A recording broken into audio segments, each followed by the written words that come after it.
We are live now. Thank you. Welcome to a work session of the Energy Utilities and Technology Committee. I am State Senator Mark Lawrence, a Senate Chair of the committee. I represent Southern York County, the towns of Kittery, York, Ogunquit, Elliott, South Berwick, and Half of Berwick. And I'll ask my co-chair to introduce himself. Good afternoon. I'm Seth Berry, and I represent House District 55, which is Bowdoin, Bowdenham, most of Richmond, and Swan Island on the Kennebec. And we'll go to our House Republican lead, Representative Wadsworth. Good afternoon, everyone. Beautiful afternoon here in Oxford County. And I represent the 5 towns of Hiram, Porter, Brownfield, Freiburg, and Lovell. Great. We'll go next to Representative Wood. Good afternoon. I was going to say good morning. Good afternoon. I'm Barb Wood, and I represent House District 38, which is the western end of the peninsula in Portland. And then Representative Foster. Good afternoon. I'm Steve Foster, representing District 104, which includes the towns of Dexter, Garland, Charleston, Exeter, and Stetson. Representative Carlo.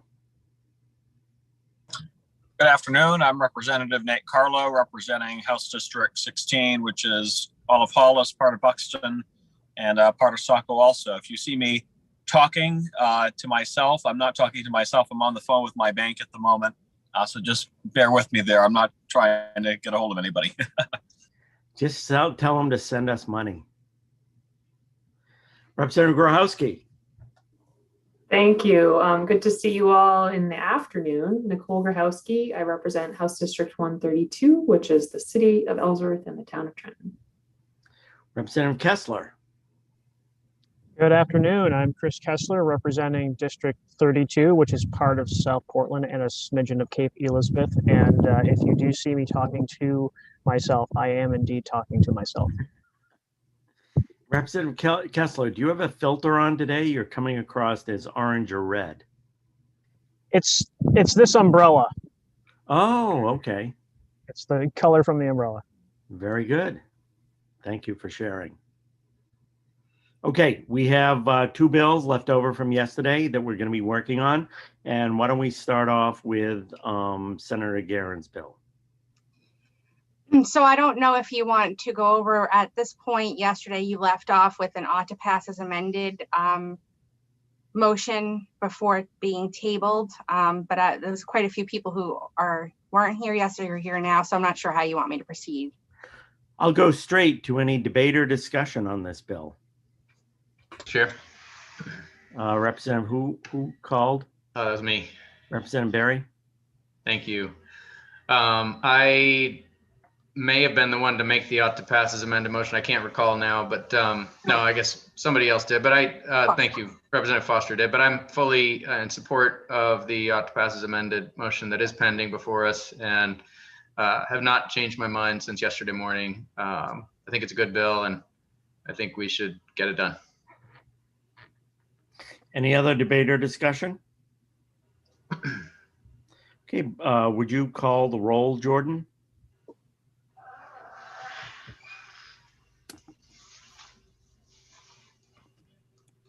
All right. So the motion is ought to pass as amended for LD 245, and we will start with Senator Lawrence. Yes. Senator Lawrence is a yes. Sorry, I'm just turning my headphones down. Senator Vitelli is absent. Senator Stewart is absent as well. Representative Berry. Yes. Representative Berry is a yes. Representative Cuddy. I believe Representative Cuddy is absent as well. Representative Grochowski. Yes. Representative Grochowski is a yes. Representative Kessler. Yes. Representative Kessler is a yes. Representative Ziegler. Representative Ziegler is absent. Representative Wood.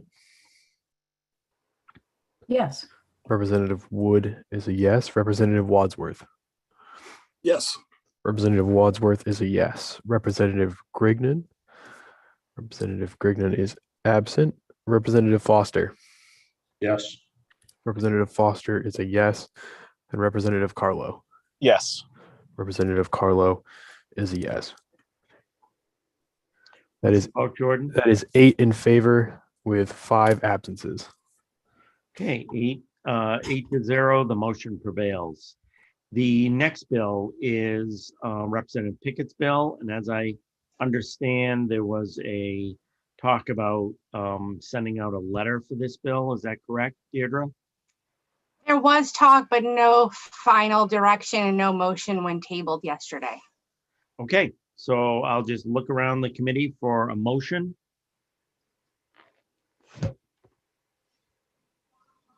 Any kind of movement, shake your head one way or another, start throwing things up in the air. Representative Kessler. Mr. Chair, I would motion ought not to pass with the caveat of sending the letter. Is there a second to that motion? Seconded by Representative Berry. Debate or discussion? Representative Wadsworth? Did an amendment come in on this bill, Deirdre? Yeah, there was an amendment to change the concept draft to a resolve, and the resolve would direct, I think, an inquiry at the PUC to look into vegetation management. And I think the committee's going in a direction to, well, at least the motion, a letter to the PUC asking them to report back on information because there's a pilot project ongoing. There's a rate case where Versant is proposing new vegetation management, and there's a couple other things. So to sort of just report back on those activities, I'm assuming from the discussion, that's the direction still. Thank you. Representative Foster? Thank you, Mr. Chair. Also, Deirdre, I know we asked the PUC for some information. I don't know if we want to bother getting that now or wait and talk with them later. But for instance, they were going to let us know the current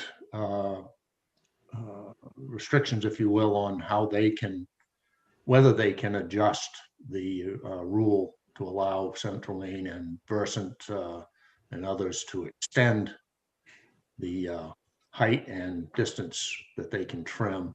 I think there were a couple other things, but I have no problem waiting on that, and they can answer those questions to us either to the committee or in the response to our letter. That would be fine with me. Great. Any other debate or discussion? Representative Berry? Yes, thank you, Mr. Chair. Just wanted to make sure, Deirdre, that what we are requesting is not limited to tree trimming and vegetation management, but the other dimensions of that grid hardening activity. There's been some work underway, as I understand it, that they are assessing relating to the use of tree wire, for example. So other strategies in addition to vegetation management. And the Jackman pilot project is utilizing tree wire, so that would be part of that. Thank you very much. Other debate or discussion? The motion is ought not to pass. Are we ready with a letter? Are we ready for the vote? Jordan, I'll ask you to call the roll. So the motion is ought not to pass on LD 744, and we'll start with Senator Lawrence. Yes. Senator Lawrence is a yes. Senator Vitelli. Yes. Senator Vitelli is a yes. Senator Stewart. Senator Stewart is still absent. Representative Berry. Yes. Representative Berry is a yes. Representative Cuddy. Representative Cuddy is still absent. Representative Grahowski. Yes. Representative Grahowski is a yes. Representative Kessler. Yes. Representative Kessler is a yes. Representative Ziegler. Representative Ziegler is still absent. Representative Wood. Yes. Representative Wood is a yes. Representative Wadsworth. Yes. Representative Wadsworth is a yes. Representative Grignon is still absent. Representative Foster. Yes. Representative Foster is a yes. And Representative Carlo. Yes. Representative Carlo is a yes. That is 9 in favor with 4 absences.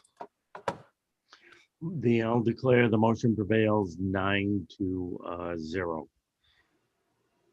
Okay, Deirdre, are we all set to go on to budget matters now? Yes. Okay. So do you have a particular order you want to do this in? I think I'll just bring up the order that's in the change package if that's preferable, and I might just share the screen on this one really quickly. And if you could remember to blow it up too. So Those of us age impaired are able to see it. I think I already did. Is that good enough? Getting close. Can you do it one more? I'll see if I can. If that, yep, There you go. there we go. So this is under the Governor's Energy Office, and there's a couple of initiatives here, a few initiatives. The first one establishes 2 public service coordinator 2 positions to provide legal counsel and advisory and other support for legal and grid modernization proceedings, and provides funding for related all other expenses. And this is right here, it kind of is blocking the view here. Hold on a second. Those are the costs there, 292,748 in 21-22 and 304,330 in 22-23. So I'm guessing you might want to go through these one by one on the initiatives and just take a straw vote, and I can put that into the memo to AFA if that's your preference. And I'm thinking people may want to hear from the GEO or have additional questions for the GEO. So I'll ask that first. Does anybody have any questions for anyone they want us to beam over?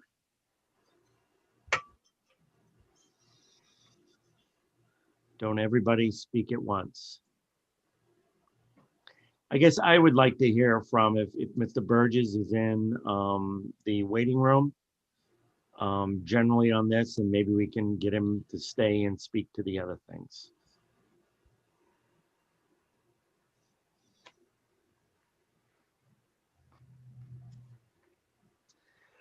So Dan, can you just briefly go over again what this individual line we're dealing with now does? Yes, Senator, if I can again figure out my Zoom. Thanks for the question. So the first initiative, as discussed, creates 2 PSC 2 positions in the office. One to be our primary liaison and analyst with regard to PUC filings, and the second to be focused on areas related to grid mod and energy planning.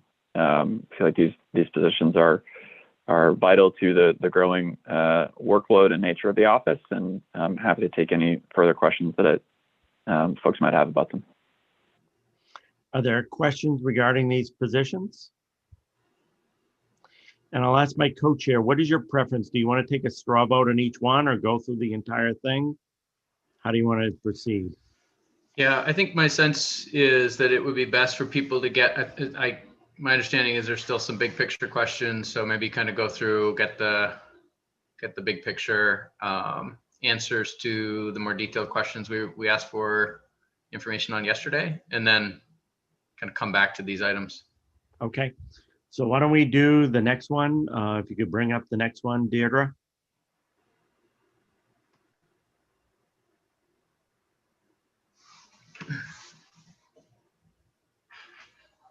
The second one here is establishes 2 public service coordinator 2 positions and provides funding for related all other costs, as well as one-time funding to establish a research consortium.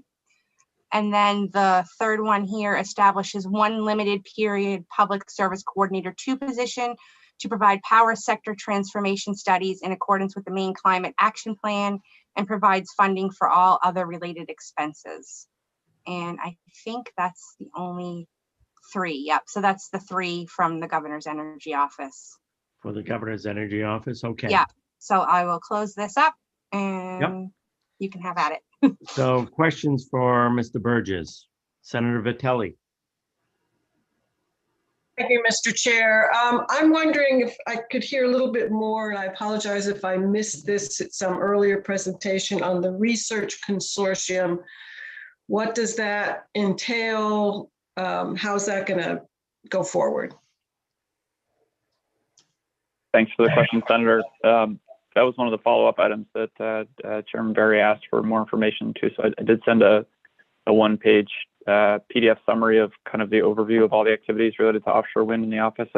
Probably only an hour and a half ago, so I'm happy to talk through it. But in general, the research consortium is planned to be really a key component of the research array and coordinating the research of that project.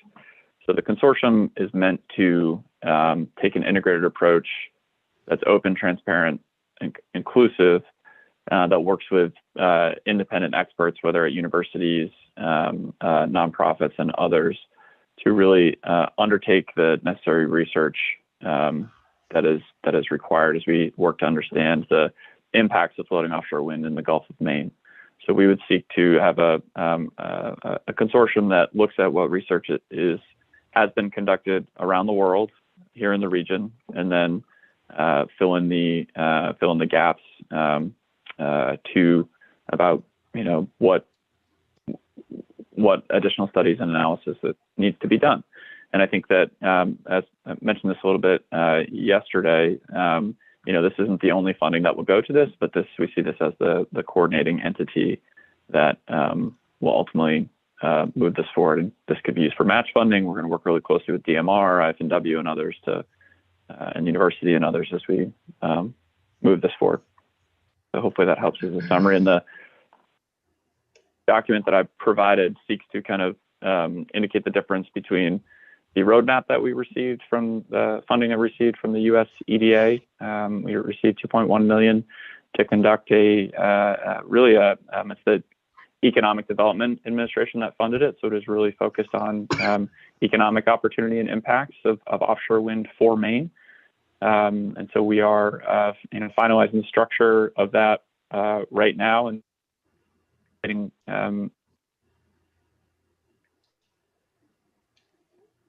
Great. Complete of the stuff.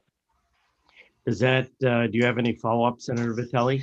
Well, just so I'm clear, so this is focused primarily on the studying offshore wind and its impacts. Can you say something about over what time period these resources will be spent, and is some of it going to be for contracts to researchers? A little bit more about how that's going to play out.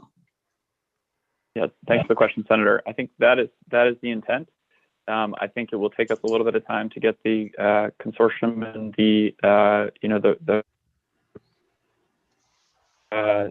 together, but the intent would be to have this group again identify, what exists, not and what the priority should be for the research, and then seek to utilize these funds as matching. So I think we'd seek to get them out as quickly as possible as we set the consortium up, as we look at what gaps exist.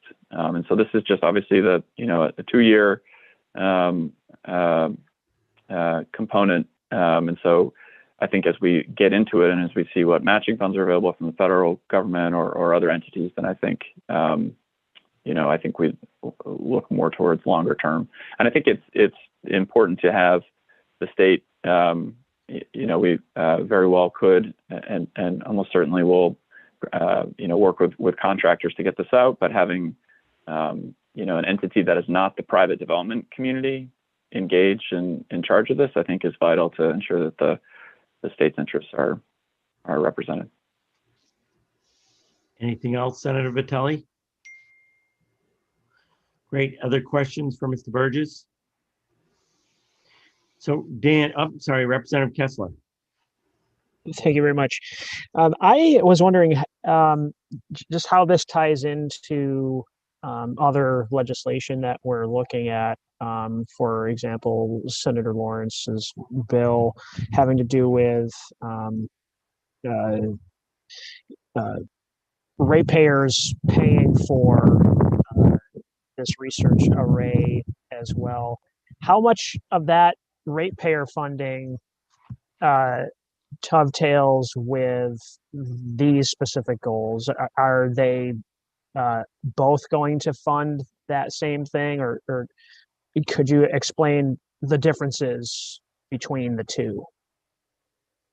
Yeah, I appreciate it. It's a good question, Representative. So Senator Lawrence's bill for a power purchase agreement for the offshore wind research array is how that project would get ultimately financed and built. And I think there is a lot that goes into a PPA and requirements to ultimately be negotiated as the project site becomes more clear, as the the details become more clear. This is really meant to be the in relation to that, the state effort related to research around that project. So I think they're very closely related. If for some reason, that being said, we won't wait for a PPA to start this work. There is more than enough research that can and should be done related to offshore wind in the Gulf of Maine. So I think this funding is going to be very useful no matter what. Any follow-up, Representative Kessler? So as I understand it, Dan, what you were just talking about is the funding, the ratepayer funding is essentially for the construction of the research array. But this position is to determine what research has already been conducted that we don't need to recreate, and then determine what other research we'd like to direct this research array to conduct. Better said than I. Thanks, Senator. That's right. Okay.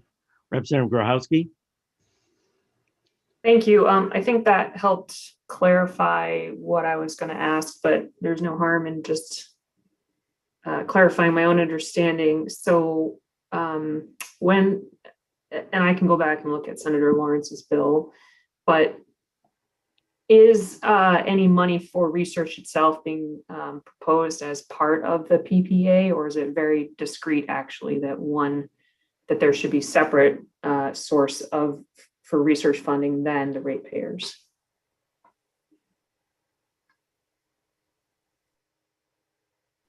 Well, I think that ultimately comes down to what passes out of this committee. I think that the entire intent of the project is to be a research array. It fits within the federal government's research array application process. There are a handful of these around the country related to offshore wind. And so, to my mind, we are on the leading edge of this. We're the only ones to platform. And I think because we were taking that research-based approach, I think the entire project will help be informative as to what the final contract that is ultimately, goes through. I think some of that will remain to be seen, either what comes out of the committee, but then also what gets approved by the Public Utilities Commission. So I think there's survey work, there's all the kind of normal course of business work that would go into a project, but I think what we're talking about here is, going above and beyond, doing additional research as needed. Representative Grochowski? Thank you. That's helpful. Can you clarify or remind me with the PPA related to the Monhegan single turbine project, did that include funding for research in that PPA, or was it separate? I mean, what I'm concerned about here is that this is such an important initiative to learn from, but because of that, as you've already identified, there has been a lot of grant funding and federal funding, and I want to make sure the ratepayers don't lose out on the opportunity to find other funding because it's baked into their rates that this will be funded in that way. So that's my thinking, but I'm curious if you know how it was done in the Monhegan case.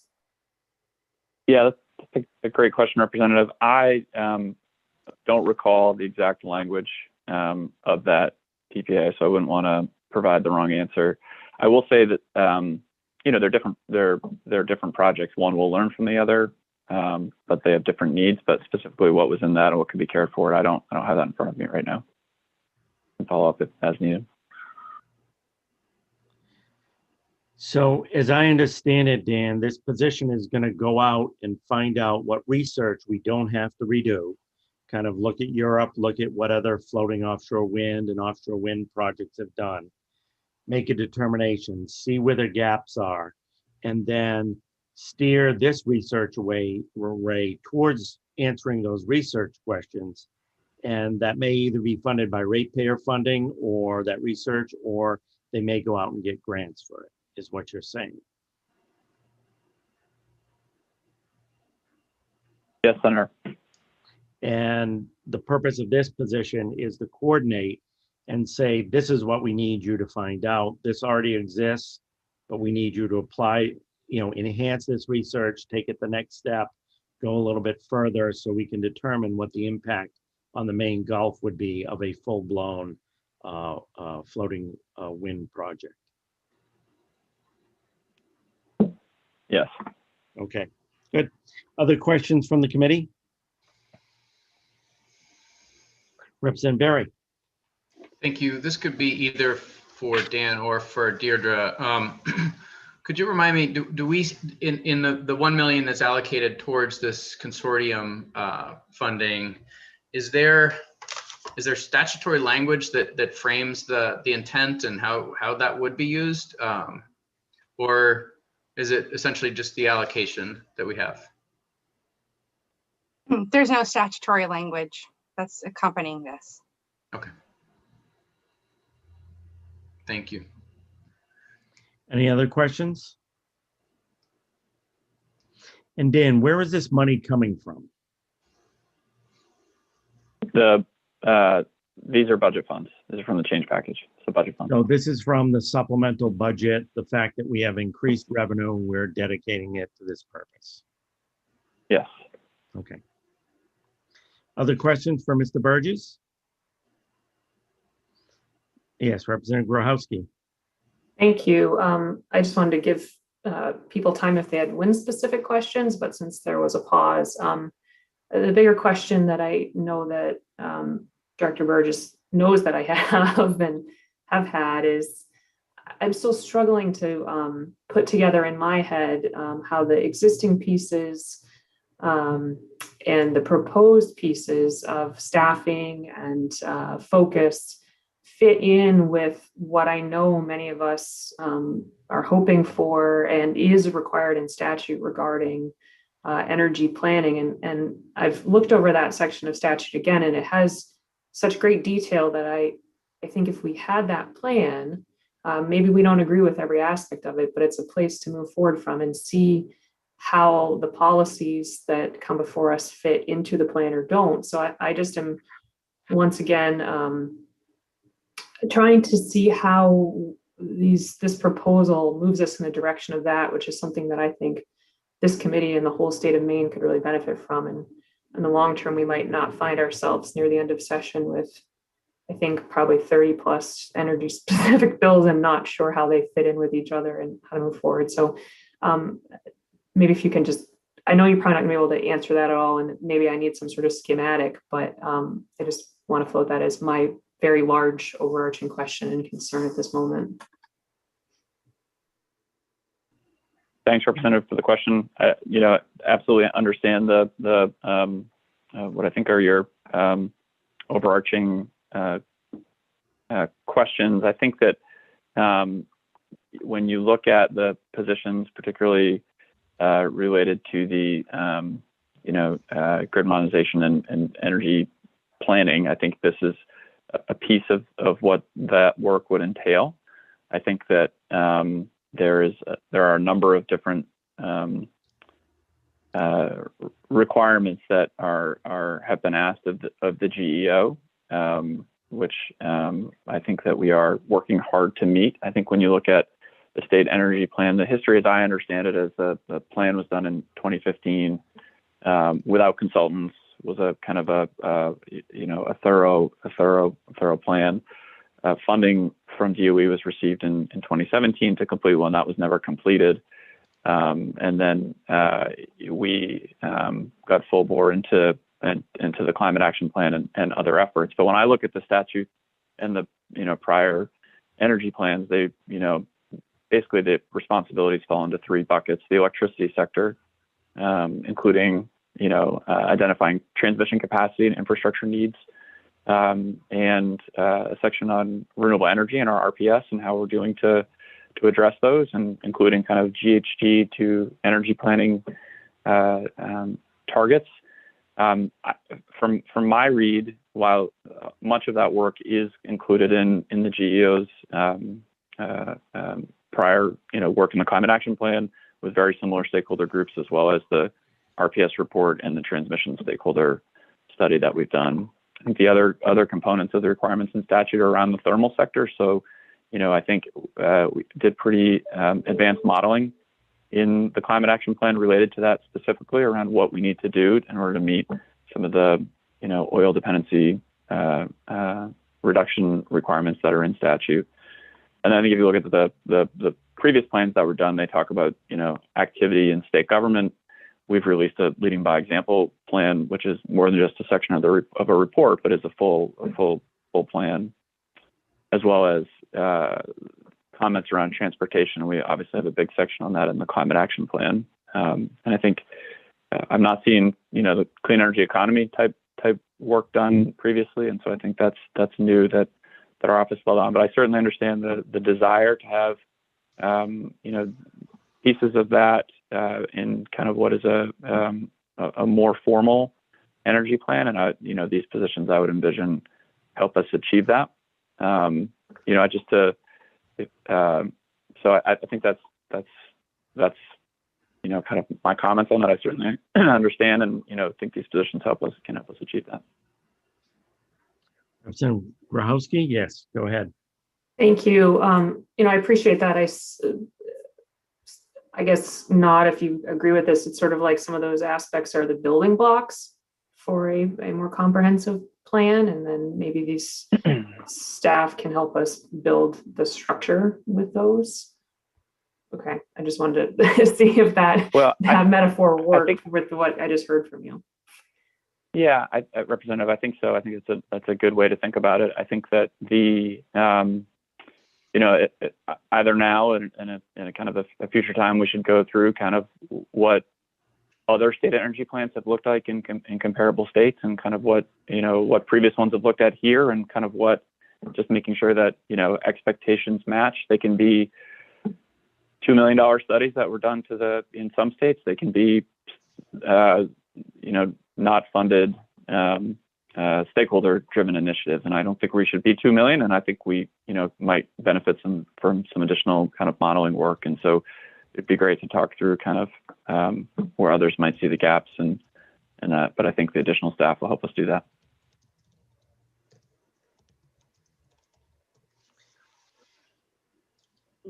Dan, are you open to sitting down with the committee perhaps after the end of the session and going over what our expectations are for a plan and giving some specific deadlines of getting back to us with a completed plan? Absolutely, Senator. As long as it's after session. Yeah. I think we all have that mentality right now. There's life during session and life after session. Other questions for Mr. Burgess? Yes, Representative Berry. Thank you, Mr. Chair. And Director Burgess, could you speak a little more, give a little more color to the potential for synergy, I'll call it, between this funding for the consortium and any funding that might arise from a long-term contract with an entity seeking to undertake research and petitioning the commission to do so? How would those things fit together? And if you could speak to timing as well, that would be helpful. To clarify, you mean the aforementioned PPA with this research funding? Yeah, how do those things, dovetail constructively and hopefully not overlap wastefully or even counterproductively? So I think that's a good question. I think they're parallel in nature in my mind. Mm-hmm. There's work and efforts that could start now. I think that we're seeing, states in our along the East Coast, they're doing research and analysis, and and this is both on the ocean, environmental, marine species side, but also on the energy technology side. We're a part of the NOWRDC, Offshore Wind Research Development Consortium, funded by the U.S. Department of Energy. And those are more kind of advancements on the energy side, but they're also doing some studies and work related to the, again, environment and ocean and marine side. So I think that they are related, but I think they inform one another but I don't think that it's. I see them working together in parallel. If that helps. Representative Barry? So I don't know how much the research array might be applying for in terms of, if we did go forward with that separate piece of legislation, but I'm just trying to imagine, what sort of research they would be conducting and how that would be different from and complementary with, hopefully, any research that the consortium might be conducting. And I'm just still struggling to understand both of those things because, I'm hearing ideas, but I'm not here. There's nothing I can really hang my understanding on right now that feels solid. I'd like to know a little more about who's involved, what entities, what are the specific research questions, what do we know now? I feel a little unsettled in terms of where these different streams of funding for research are heading. Representative, I understand that. I think that the opportunity here is for the states to have funds to put us in the driver's seat to ensure that we are continuing to lead that conversation and bring that consortium together. I think a PPA of the future is one that, I think depending on what this committee does, will certainly move things forward. But that this is an opportunity to kind of do that legwork and funding now. And I think it is an innovative approach. I'm not aware that another state has taken this research consortium type approach. Consortiums that do research and entities is not new generally, but it is for this type of project. And so, I don't come with you saying if we had 500,000, I would fund these 3 types of studies because I'm not, an expert in marine wildlife impacts, or I don't have, kind of the full Gantt chart of exactly what, DMR and IF&W or even, kind of GMRI might say, okay, this is really where we need to do that. The idea is that this funding will allow us to, bring those experts together to look at what's needed and really, again, first in the nation doing a lot of this work. How do we continue to lead on it? Thank you. Follow up, Representative Barry? Maybe just a little more color to the specific stakeholders that you envision. And even whether we might be able to commit some of that to writing as we put this money, as we approve this money. Representative, I'm happy to. I don't have a full list of kind of the folks that are interested, but I'm happy to kind of take your feedback and what that should look like.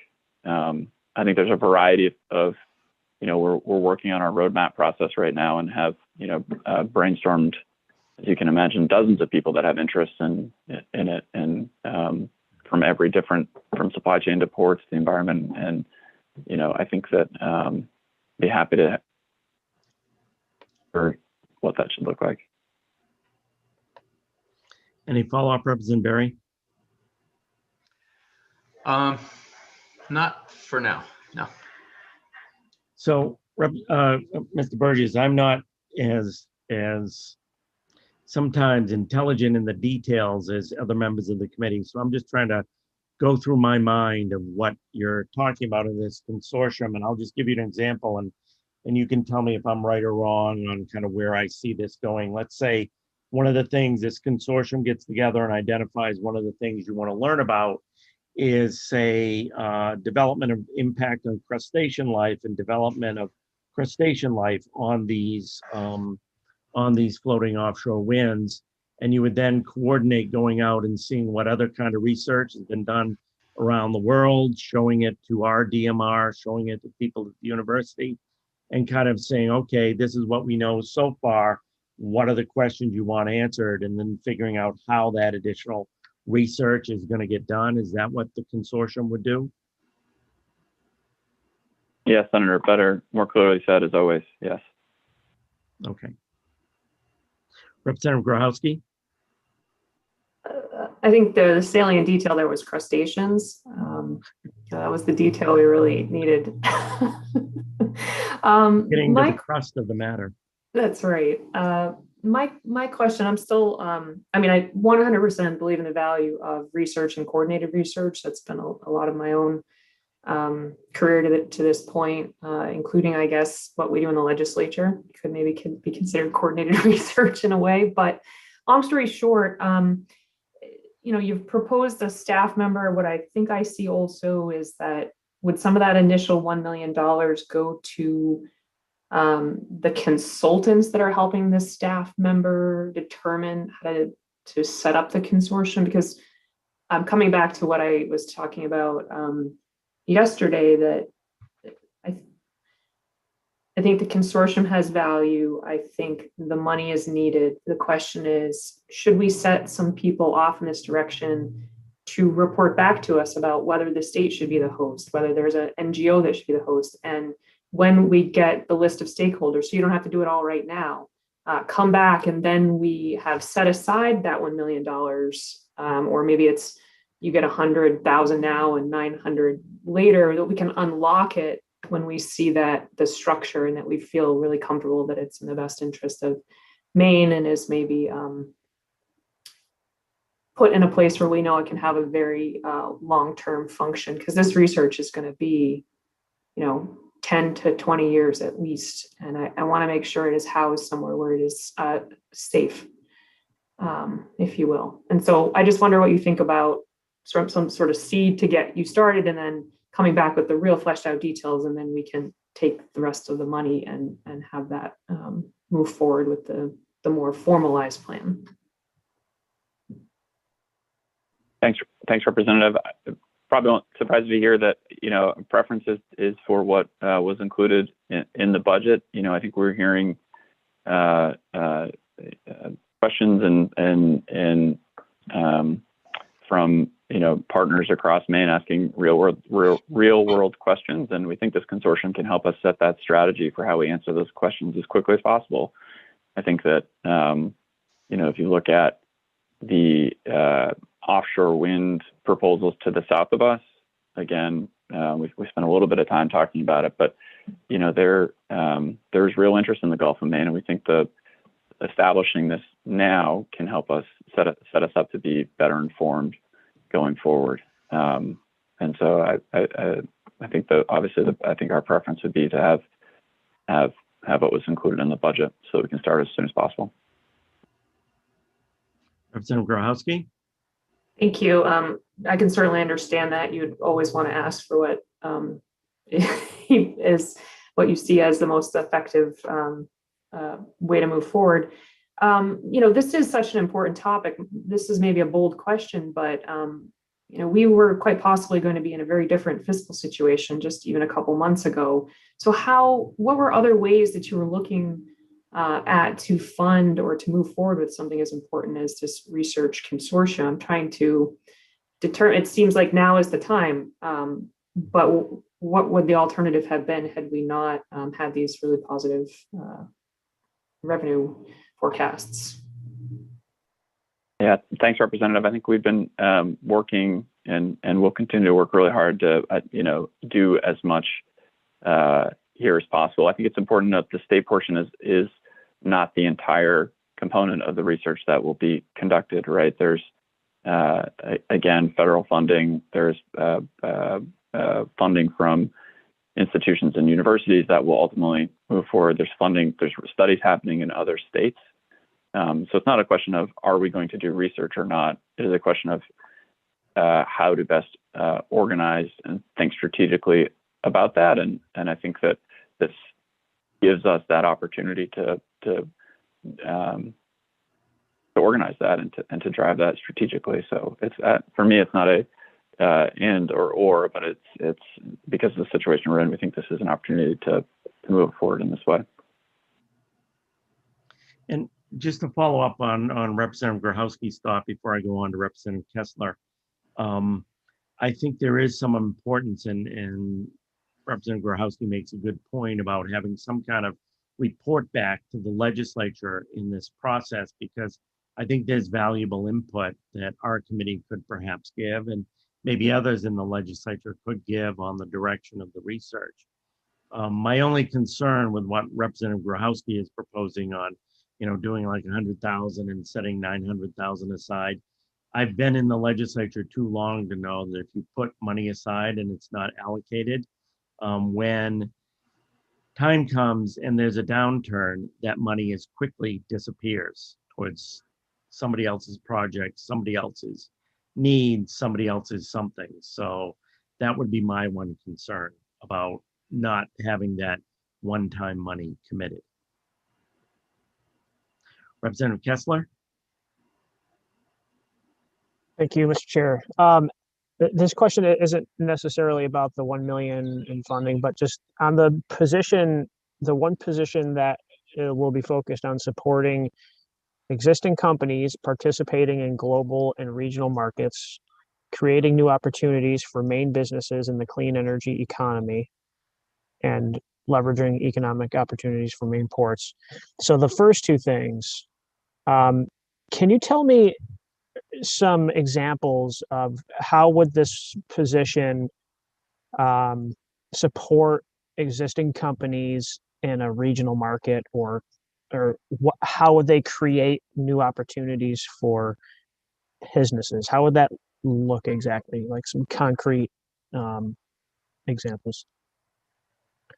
Yeah, I appreciate that question, Representative. I think this is, we haven't spent a lot of time talking about this, but I think it really is a exciting opportunity. I think when, we've done some initial partnering with the International Trade Office, they've done a lot of supply chain database work in the past, and we're working with them to kind of update that to understand what companies in Maine are working in this space, what companies in Maine have the potential to be working in this space. And I think it's greater than I think one would initially think. There's a lot of supply chain opportunities that come with this. And so this position will be, someone that can help us connect those dots and can help us think through and prioritize and seek funding and seek efforts to make those connections. I think that there is ample work for one person to do in this effort, and it is going to focus on offshore wind. But if you think about, the clean energy economy work broadly, from workforce and innovation to training, I think what we want to do is show that there's opportunity to focus on Maine, but this is a supply chain that is going to be growing really rapidly along the East Coast, and we don't want to just limit, what we're doing to be just Maine market specific, if that helps. Is there a follow-up, Representative Kessler? Any other questions for Mr. Burgess? Okay, why don't we go on? You can to the next part of the budget, Deirdre.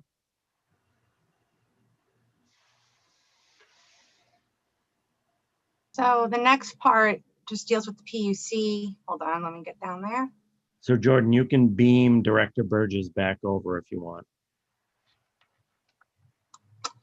So the first initiative provides funding for the increased salary of the Director of Emergency Services Communication Bureau to be consistent with the other commission directors in statute, and transfers all other personal services to the fund the increase. The second initiative is a decrease or reduces funding to anticipated revenues in the prepaid wireless fee fund account based on current prepaid wireless fee rates. And then the third initiative restores legislative count for one position that was dropped from the baseline legislative count due to a technical error and enacted in Public Law 2021, Chapter 29, and funding for this position already exists in the baseline allocation. And I think we had commented on that in our memo. It just never got caught. That was a head count missing. And then lastly, it has the language parts that makes clear about that initiative dealing with the Director of Emergency Services Communication. So it puts it in statute in the same category of the other directors, and it's a major policy influencing position and further amendments to the existing law to capture that change. And so that's the language part that's related to the first initiative.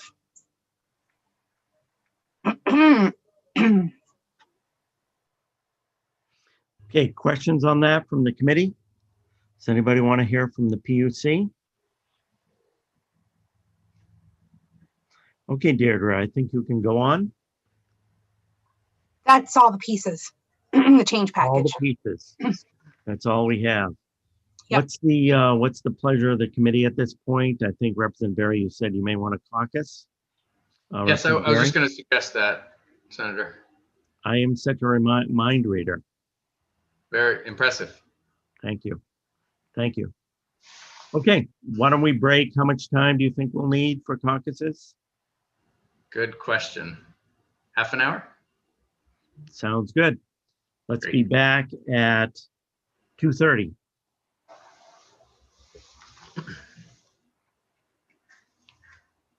Mute yourself and turn off your video, please.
Do we get any points for returning from a caucus on time?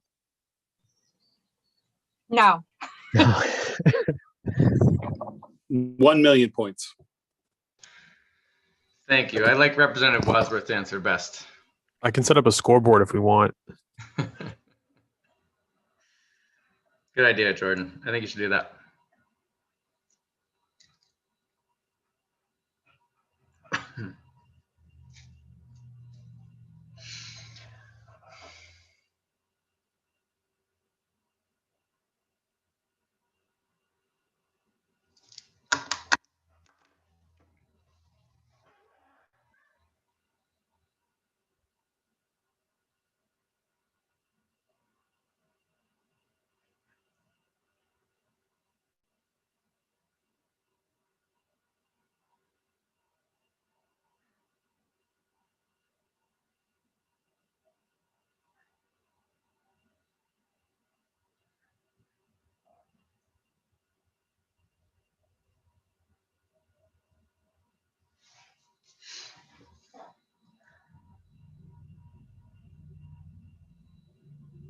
Okay, do we have everybody back?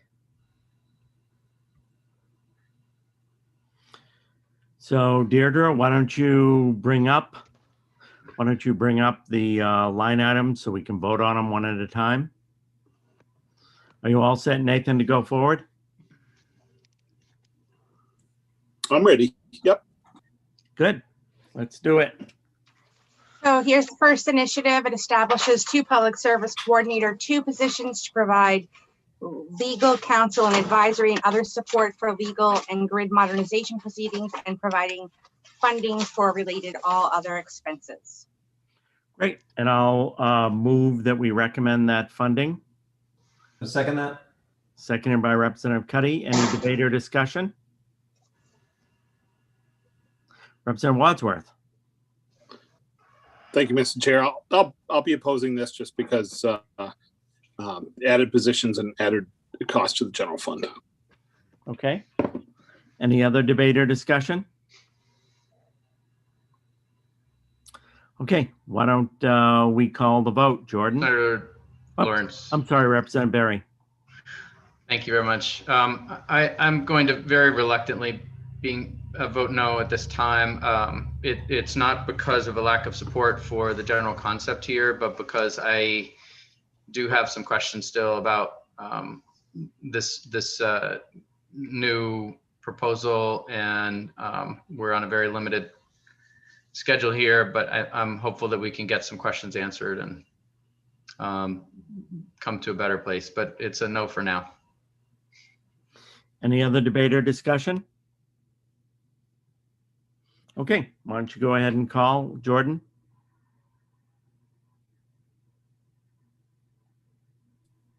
All right. We'll start with Senator Lawrence. Yes. Senator Lawrence is a yes. Senator Vitelli. Senator Vitelli is absent. Senator Stewart is also absent. Representative Berry. No. Representative Berry is a no. Representative Cuddy. Yes. Representative Cuddy is a yes. Representative Grahowski. No. Representative For now. Grahowski is a no. Representative Kessler. No. Representative Kessler is a no. Representative Ziegler is absent. Representative Wood. Yes. Representative Wood is a yes. Representative Wadsworth. No. Representative Wadsworth is a no. Representative Grignon is absent. Representative Foster. Representative Foster is absent. And Representative Carlo. Representative Carlo is also absent. That is 3 in favor, 4 against, with the remaining being currently absent. Okay. So my understanding, Deirdre, is we just report that vote on back to the appropriations, correct? Deirdre, you're muted. I thought I hit it. 4 were opposed to moving it in, 3 were in support of moving it in. Yeah, and we just report that back as the vote. Now, for those opposed, is there a chance for them to write an explanation or something, or? Yeah, if they want to include anything specific, I have Representative Wadsworth saying he was concerned about the additional costs to general fund. And I have the reluctance of at least Representative Barry, but if there's more detail, I'm more than happy to include that. Okay. And for those who aren't here to vote, I see Senator Vitelli just joined us. For those who are not here to vote, do they have a time frame to get their vote to you? Usually it's just present in voting. So we don't have time to allow for additional votes. Okay. So since Representative Vitelli just showed up, do you want to record your vote on this item? Senator Vitelli? I'm not sure which item this is. So why don't you just show us again, Deirdre? It's the first initiative here, establishing two public service coordinator, two positions at the governor's energy office for legal counsel and advisory and other support for legal and grid modernization proceedings. Thank you. I vote yes. Okay. Considering that we need to provide this memo today by 4, if there are additional comments that anybody wants me to include in the memo, I'll need those ASAP. And so I just want to throw that out there. Great. Why don't we go on to the next item? So the next initiative establishes two public service coordinator, two positions, and provides funding for related all other costs, as well as one-time funding to establish a research consortium. And I'll close this. Okay, I'll move it in. And is there a second? Second. We recommend. Seconded by Representative Wood. Any debate or discussion? Okay, why don't you call the roll, Jordan? All right, we'll start with Senator Lawrence. Yes. Senator Lawrence is a yes. Senator Vitelli? Yes. Senator Vitelli is a yes. Senator Stewart? Senator Stewart is absent. Representative Barry? No. Representative Barry is a no. Representative Cuddy? Yes. Representative Cuddy is a yes. Representative Grahowski? No. Representative Grahowski is a no. Representative Kessler? No. Representative Kessler is a no. Representative Ziegler? Representative Ziegler is absent. Representative Wood? Yes. Representative Wood is a yes. Representative Wadsworth? No. Representative Wadsworth is a no. Representative Grignan? Representative Grignan is absent. Representative Foster? Representative Foster is absent. And I believe Representative Carlo is absent as well. So that is 4 in favor, 4 against, with the remaining being absent currently. Okay. And then the next thing, Deirdre. The third initiative establishes one limited period public service coordinator, two positions to provide power sector transformation studies in accordance with the Maine Climate Action Plan, and provides funding for related all other expenses. Okay, and I'll move that in. Is there a second? Second. Any debate or discussion? Okay, you can call the roll. I'll start with Senator Lawrence. Yes. Senator Lawrence is a yes. Senator Vitelli? Yes. Senator Vitelli is a yes. Senator Stewart? Senator Stewart is absent. Representative Barry? No. Representative Barry is a no. Representative Cuddy? Yes. Representative Cuddy is a yes. Representative Grahowski? No. Representative Grahowski is a no. Representative Kessler? No. Representative Kessler is a no. Representative Ziegler? Representative Ziegler is absent. Representative Wood? Yes. Representative Wood is a yes. Representative Wadsworth? No. Representative Wadsworth is a no. Representative Grignan? Representative Grignan is absent. Representative Foster? Representative Foster is absent. And Representative Carlo? Representative Carlo is also absent. So that is 4 in favor, 4 against, with the remaining absent currently. Okay, and let's go on. The next piece is regarding the PUC portion of the change package. This one provides funding for the increased salary of the Director of Emergency Services Communication Bureau to be consistent with the other commission directors in Title II, Section 6A, subsection 3, and transfers all other to personal services to fund the increase. And this is all other special revenue. Okay, is there a motion on that? Representative Barry? Move it in. Is there a second? Representative Kessler? Any debate or discussion? Representative Wadsworth? Deirdre, could you reread that, please, real quick? Sure. So this provides funding for the increased salary of the Director of Emergency Services Communication Bureau to be consistent with the other commission directors, and transfers all other to personal services to fund the increase. This comes from all other special revenue. And there is a language part related to this to capture that in statute at the end to include, since that's a major policy making position, and other reasons that they're all in the same playing field, basically. Representative Wadsworth? Thank you, Mr. Chair. Because it's OSR funds and it helps parity with pay over there, I will be supporting this. Any other debate or discussion? Okay, Jordan, you can call the roll. All right, we'll start with Senator Lawrence. Yes.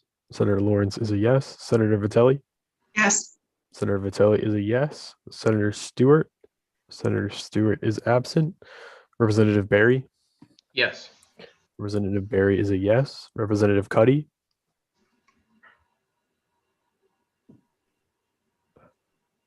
Muted, yes. Representative Cuddy is a yes. Representative Grahowski? Yes. Representative Grahowski is a yes. Representative Kessler? Yes. Representative Kessler is a yes. Representative Ziegler?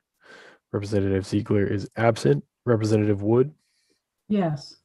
Representative Wood is a yes. Representative Wadsworth? Yes. Representative Wadsworth is a yes. Representative Grignan? Representative Grignan is absent. Representative Foster?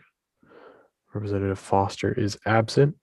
And Representative Carlo? Representative Carlo is absent. That is 8 in favor with 5 absences. Great. Deirdre, anything else? Yep. So the next one here is scrolling down. This reduces funding due to anticipated revenues in the prepaid wireless fee fund account based on current prepaid wireless fee rates. So it's a reduction of around $71,640.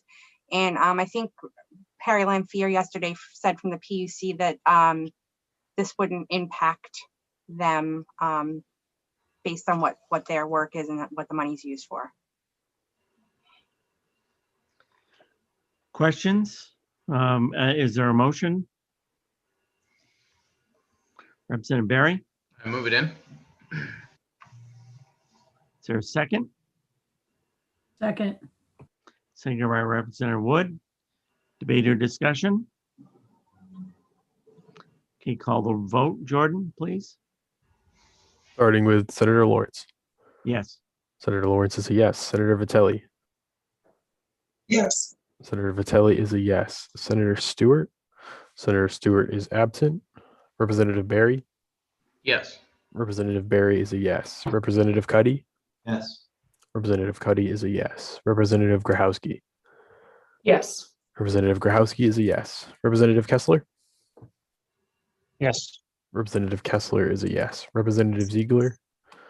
Representative Ziegler is absent. Representative Wood? Yes. Representative Wood is a yes. Representative Wadsworth? Yes. Representative Wadsworth is a yes. Representative Grignan? Representative Grignan is absent. Representative Foster? Representative Foster is also absent. And Representative Carlo? Representative Carlo is also absent. So that is 8 in favor with 5 absences on that vote. The next one up is this restores legislative count for one position that was dropped from the baseline legislative count due to a technical error enacted in Public Law 2021, Chapter 29. Funding for this position already exists in the baseline allocation. So it's just correcting the head count.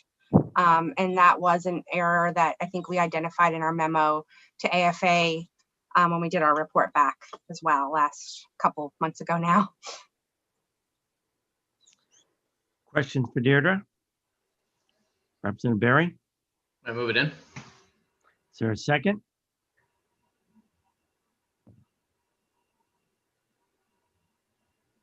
Second. Thank you, Representative Wood. Debate or discussion? Jordan, if you could call the roll. Will do. We'll start with Senator Lawrence. Yes. Senator Lawrence is a yes. Senator Vitelli. Yes. Senator Vitelli is a yes. Senator Stewart. Senator Stewart is absent. Representative Barry. Yes. Representative Barry is a yes. Representative Cuddy. Yes. Representative Cuddy is a yes. Representative Grahowski. Yes. Representative Grahowski is a yes. Representative Kessler. Yes. Representative Kessler is a yes. Representative Ziegler. Representative Ziegler is absent. Representative Wood. Yes. Representative Wood is a yes. Representative Wadsworth. Yes. Representative Wadsworth is a yes. Representative Grignan. Representative Grignan is absent. Representative Foster. Representative Foster is absent. And Representative Carlo. Representative Carlo is absent. So that is 8 in favor with 5 absences for that initiative. Deirdre? The last piece is a language piece, and that is tied into the first initiative that you had just voted unanimously on. And that just makes the changes in statute necessary to incorporate that Director of Emergency Services communication in the same manner that other directors are incorporated in statute. So those are multiple sections in statute here that just captures that change. Questions for Deirdre? Representative Barry? I move it in. Is there a second? Seconded by Representative Wadsworth. Debate or discussion? Let's call the roll, Jordan. We'll start with Senator Lawrence. Yes. Senator Lawrence is a yes. Senator Vitelli. Yes. Senator Vitelli is a yes. Senator Stewart. Senator Stewart is absent. Representative Barry. Yes. Representative Barry is a yes. Representative Cuddy. Yes. Representative Cuddy is a yes. Representative Grahowski. Yes. Representative Grahowski is a yes. Representative Kessler. Yes. Representative Kessler is a yes. Representative Ziegler. Representative Ziegler is absent. Representative Wood. Yes. Representative Wood is a yes. Representative Wadsworth. Yes. Representative Wadsworth is a yes. Representative Grignan. Representative Grignan is absent. Representative Foster. Representative Foster is absent. And Representative Carlo. Representative Carlo is absent. Again, that is 8 in favor, 8 in favor with 5 absences. Great. Is there anything else, Deirdre? That's it for the budget. I do have a quick fiscal review and final language on an amendment if you wanted to go over that really quickly. Let's go for it. All right, let me just send that out and pull this up here.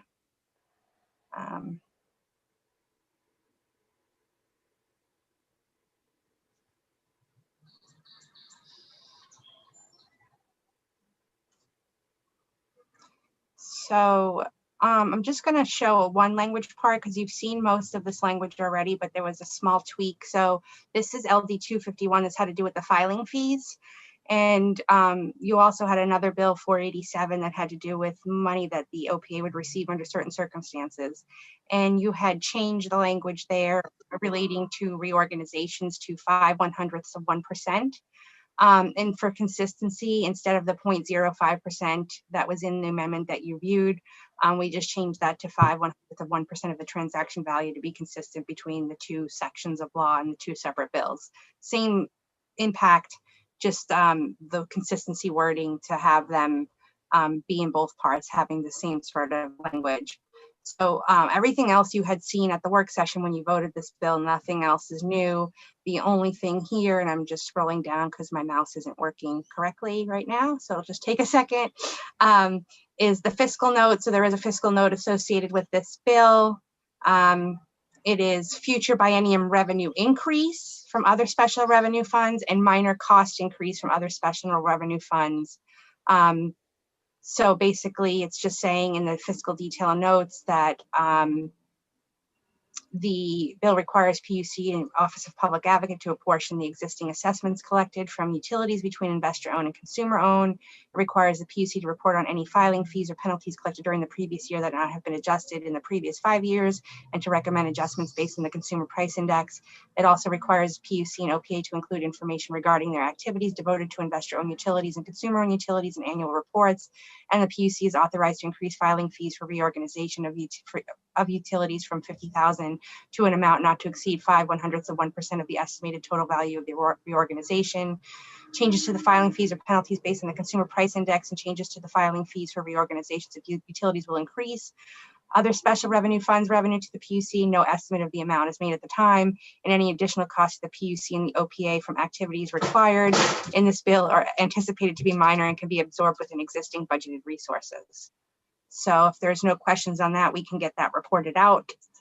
Are there any questions for Deirdre on that? Nope, you're all set to go, Deirdre. Okay. Anything else? I just wanted clarity, so because I'm gonna, as soon as we get off the Zoom, try to draft this memo in the next hour and get it to AFA. So on those portions where Representative Berry and Representative Grohowski and Representative Kessler voted no regarding the Governor's Energy Office, are you wanting to just make a note in there that you wanted some additional time and to receive additional information, and you'll provide input if your opinion changes on this? Correct. That's Okay. exactly right. Okay. Yep. Anything else, Deirdre? Nope, that's it. Okay, sounds like we're done for the day. So everybody have a good afternoon. Bye, everyone. Thank you.